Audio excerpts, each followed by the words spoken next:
So ever since I started flying FPV, I've gone through a tremendous amount of controllers. I started with the QX7, ended up on an X9D, went to the Tango 2, then I jumped over to Jumper, and then I ended up here with the Radiomaster TX16S. And so far from all the controllers that I've tried, I haven't really found one that fits my hands the way I want. When TBS announced the Mambo, I was genuinely excited because I felt like it was the sweet spot for a full-size controller. So in today's video, I'm going to give you my first impressions after using it for a couple of days. Let's get started.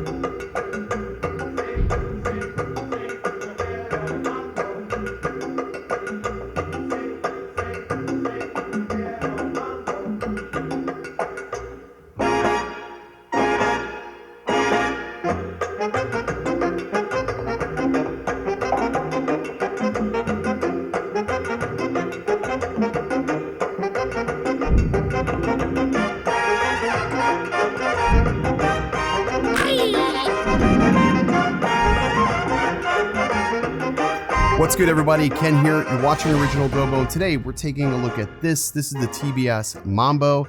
It's Team Black Sheep's latest controller. It is a full-size radio, which I'm really excited about. And it also has Tracer built in. Now, I made the switch to Tracer a couple of months ago, and I'm pretty happy with it. Using digital, I feel like Tracer definitely has some advantages. But it did mean I had to buy a brand new module, and I had to switch everything from Crossfire to Tracer, but I still kept my Crossfire module because there were certain applications in which I still wanted to use Crossfire for. But that would mean I had to swap out my modules each and every time. I know, right? First world problems. Well, enter in Mambo, a full-size radio from TBS. Now this, I wouldn't say is necessarily a budget radio, but we'll talk about pricing really quickly. The version you are looking at is the Ethix version, which comes in at $189. They do have the base version, which is just the standard Mambo radio, which comes in at $139. Both models have Tracer built inside, which I think is awesome. You'll also notice there's no external antenna because the antenna for Tracer is internal. Now, TBS does give you the option to actually notch out the top here. You can see there's a subtle sort of circle at the top here where you can go ahead and cut, put a UFL connector in there and have an external antenna. I don't think I'll be doing that because I really don't see the need.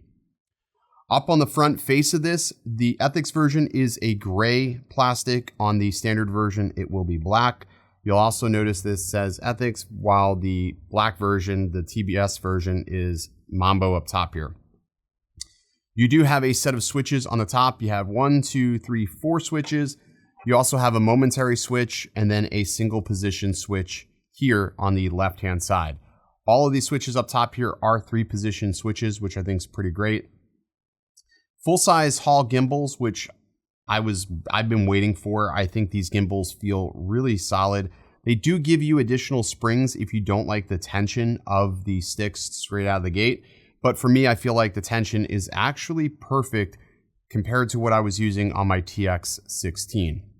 Now on the front here, we do also have a brand new screen. I'm going to go ahead and turn on the Mambo here. Welcome to Mambo.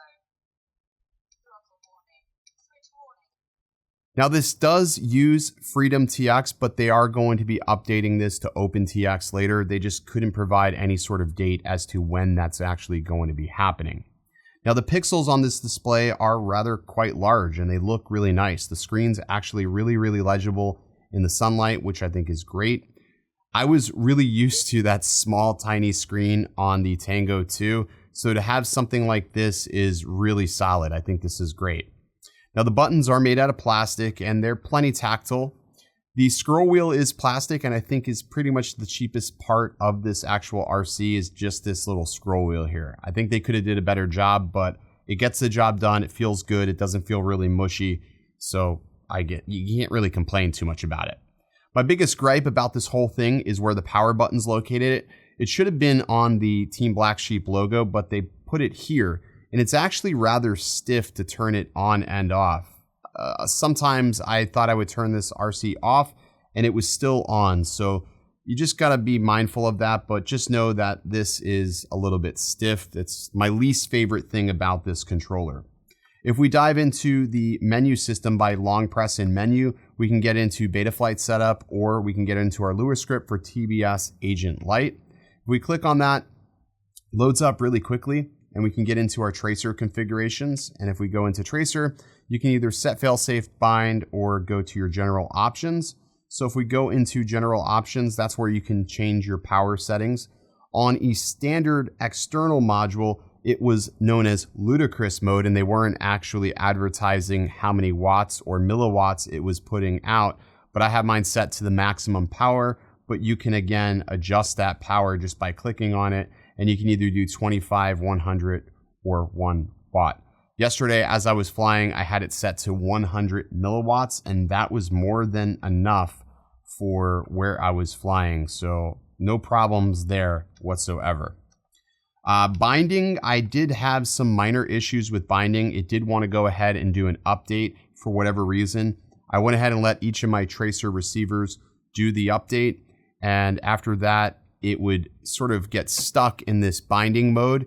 And when I heard it say telemetry lost, I would click exit on the telemetry and on the binding process, and my tracer was fine. So if you're watching it bind and it doesn't look like it's completing the cycle, and you heard it say telemetry lost, go ahead and click the exit button, because for some reason it's already bound and it just never finishes that portion. So I don't know what's up with that. On the bottom side, there is a USB-C, which is perfect. I want everything USB-C going forward. So USB-C on the bottom is great. I'm going to go ahead and power this off. Powering the device is two 18650 batteries, which is a great change from the Tango 2, because Tango 2 had this proprietary built-in battery, and if it went dead in the field, you were basically screwed unless you had a power bank. So with this, you can go ahead and pop in some new 18650 batteries, which is great because they're plenty abundant. These are flat top 18650s, and no, I did not test to see if there was any reverse polarity protection on this controller, because sometimes on these RCs, if you insert the batteries incorrectly, you can damage your board. I'm not going to attempt it on this because I really like this controller, but just know that you want to make sure you put your batteries in the correct way, because I don't know if those are actually protected or not. A couple of little minor gripes on the battery door is, you can hear it, it sort of rattles around a little bit. Just some additional thick foam would probably fix that, no problem. And then the full-size module bay, you can go ahead and put a crossfire in there. Or I guess you could also use your Tracer TX if you wanted to. I haven't attempted it or haven't tried it yet, but I would venture to bet the full-size Tracer would probably also work as well, although I don't know why you would do that, since you do have an external or an internal tracer built in, so it would defeat the purpose. I have my crossfire in here because I still have rigs that are running crossfire, so that works fine for me. On the Ethix version, you do get this kickstand, which I think is great. There's nowhere to hang your controller, so let me grab my TX16. On my TX16, you have like sort of this little piece on the back here. It makes it easy to hang it up on the wall. There is nowhere to hang your RC when you're done with it, so I've just been putting this on a shelf, flipping out the kickstand, and there you go. Now, if you got the standard version, you don't get that kickstand. This is something that only comes with the Ethix version. The Ethix version just has some minor little subtle tweaks, like different stick ends. You'll notice these are the crown jewel stick ends, which I think they feel great.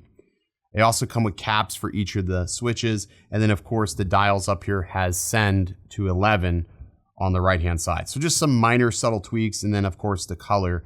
But beyond that, you're getting the same thing if you bought the base version. So don't fret if you can't get this version, because the standard version is going to be the same. From my understanding, the texture is the same, the side is still the same, and you also get these really solid grips on the back here. Like, I love how this feels as I'm holding it. I used to have a hard time holding a full-size radio without a lanyard. It would be difficult for me to fly, but I feel like this is one of the few controllers that I don't mind flying without a lanyard. I feel like I can confidently hold it and still reach all my switches and still make good full contact. And yeah, it feels really good. I don't feel like I'm really going out of my way. Now, something I did notice, the gimbal throw is a little bit shorter than my TX16. Is it a noticeable difference? Sort of. It just took me about 1 or 2 packs to get used to it. But I gotta say, I'm definitely feeling like I'm more precise with this controller versus my TX16. I also felt like my flight just looked better. Maybe it could be a placebo in my mind, but I felt like the flight just looked better while I was using this. I don't know. Maybe that's just me, but yeah. Battery life is pretty solid. I feel like if you're gonna run at the max wattage, yeah, it's gonna drain somewhat quickly. Is it a tremendous amount of drain? No. I do have a 5,000 milliamp hour battery in this, and this thing lasts me forever and a day. I suspect that the battery life on the Mambo is going to be slightly worse, but it's a trade-off for something that's a little bit more compact. TBS did strategically not place any switches up here at the top, so that's going to hopefully alleviate some of them from breaking. On my KISS quads, I have the right side set to my arm switch. That's how I had it on everything else. And then on my Betaflight rigs, I have this as my arm switch, which works pretty damn good for me. I think there's the perfect amount of switches here, and it just has the perfect weight and balance in the hand. If you buy the Ethix version, you do get a lanyard. I feel like a flight attendant as I'm putting this on.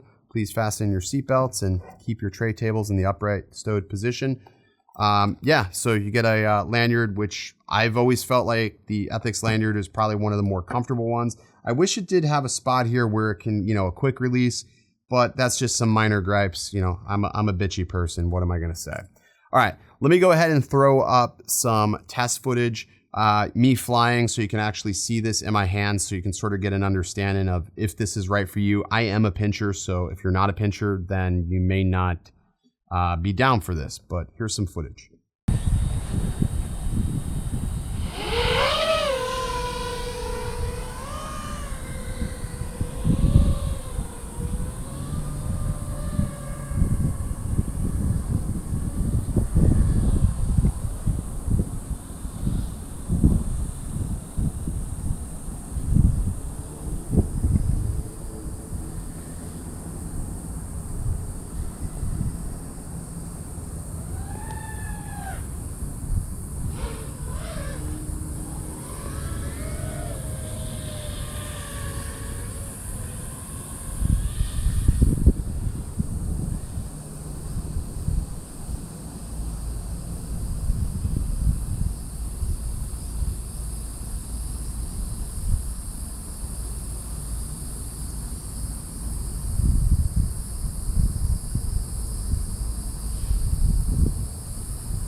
Alrighty, so in closing, I'm going to be sticking with this controller. This is what I've been waiting for as far as RCs goes. It's the perfect size. And just to put the TX16 next to it so you can have a sort of an idea of how big or how small this is compared to the TX16. It's sort of substantial, but it's really, really comfortable in the hand. I can't stress that enough. Whether you're a pincher or a thumber, you're gonna feel comfortable with this controller just because the way the gimbals feel, the way the sticks placement is. It just does feel really solid. It does not feel cheap despite having plastic material. Like I said, there's only one piece on this entire controller that really feels cheap to me, and that's this scroll wheel. But knowing our luck, somebody's gonna put out some aftermarket parts so you can bling this out to the nines, and yeah, it's gonna be perfect. So there you go. That's gonna do it for this video. If you enjoyed, feel free to go ahead and tell me in the comments. Let me know if you picked up one of these. I know I'm pretty stoked with this, and I'll be sure to keep updating you on my experiences and whether or not I have any fail-safe or strange issues with this controller as I start using it long-term and full-time. All right, I'll see you in the next video. Stay original. Trying to find the perfect controller is harder than trying to find the perfect wife. No, I mean that literally. Trying to find one that fits perfectly into your hands, and now that sounds terrible. I don't know where I was going with that.